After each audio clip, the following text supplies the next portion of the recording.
Jeshi la polisi mkoa wa Pwani linamshikilia Rahima Musa Tito mwenye umri wa miaka 16, mkulima mkazi wa kijiji cha Msoga wilaya ya Chalinze kwa tuhuma za mauaji ya mama yake mzazi aliyejulikana kwa jina la Khadija Ahmed Shah.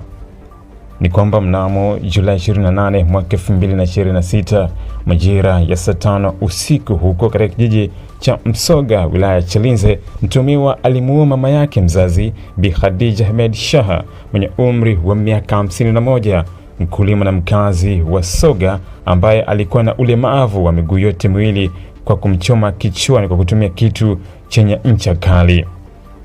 Chanzo cha tukio hilo ni kuwa marehemu alimkataza binti yake Rahima Musa kwenda kuhudhuria sherehe ya kuzaliwa kwa rafiki yake iliyokuwa inafanyika maeneo jirani na hospitali ya Msoga. Baada ya binti huyo kuzuiwa kwenda kwenye sherehe, alianza kumshambulia mama yake kisha kumchoma na kitu chenye ncha kali kichwani. Tarehe 29 Julai mwaka 2026 majira ya saa 1 asubuhi, fundi ujenzi alifika nyumbani kwa Khadija Ahmed Shah kufuata mfuko wa saruji na pesa yake ujenzi, ndipo alipogonga mlango na kufunguliwa na binti huyo wa marehemu. Baada ya mlango kufunguliwa, jirani huyo aligundua kuna mwili wa marehemu ukiwa umelala sakafuni ukiwa na majeraha kichwani yanayotiririsha damu. Mwili wa marehemu ulipelekwa hospitali ya Msoga ambapo ulifanyiwa uchunguzi wa daktari kisha ulikabidhiwa kwa ndugu kwa ajili ya taratibu za mazishi.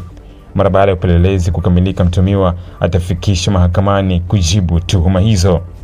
Jeshi la polisi mkoa wa Pwani linatoa wito kwa wazazi, walezi, viongozi wa dini na jamii kwa ujumla kushirikiana katika malezi ya watoto ili kubaini tabia na changamoto za watoto wao kwenye makuzi, ili hatua zichukuliwe mapema kabla hajatokea madhara. Imetolewa na kamanda wa polisi mkoa wa Pwani Julai 29 mwaka 2026. Ili kuwa mwanafamilia bora wa Global TV, usisahau kusubscribe, like, kushare na kucomment.